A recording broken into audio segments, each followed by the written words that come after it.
গরমকালে টক দই কার না প্রিয়? চলো তোমাদের আজকে দেখিয়ে দিই বাড়িতে কিভাবে দই বানাবে। আমি একটা আমুলের 500 ml লিকুইড দুধের প্যাকেট নিয়ে এসেছি।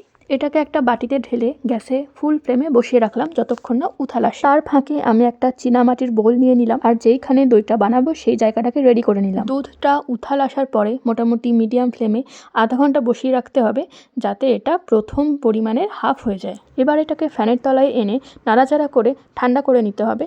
এতটা গরম রাখতে হবে যেন একটা আঙুল 2 মিনিট দুধের মধ্যে চুবিয়ে রাখা যায়। আগে থেকে অল্প করে এনে রাখা টক দই ভালো করে মিশিয়ে নিতে হবে দুধটার মধ্যে। এবার দুধটাকে বোলের মধ্যে ওপর থেকে ছেড়ে ছেড়ে ঢালতে হবে, যাতে দুধটার ওপরে ফেনা তৈরি হয়।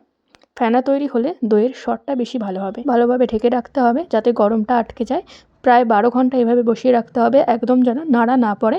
নাড়া পড়লে কিন্তু দই আর তৈরি হবে না। কাল রাত 10টায় বসিয়েছি, আজকে সকাল 10টায় দই একদম রেডি।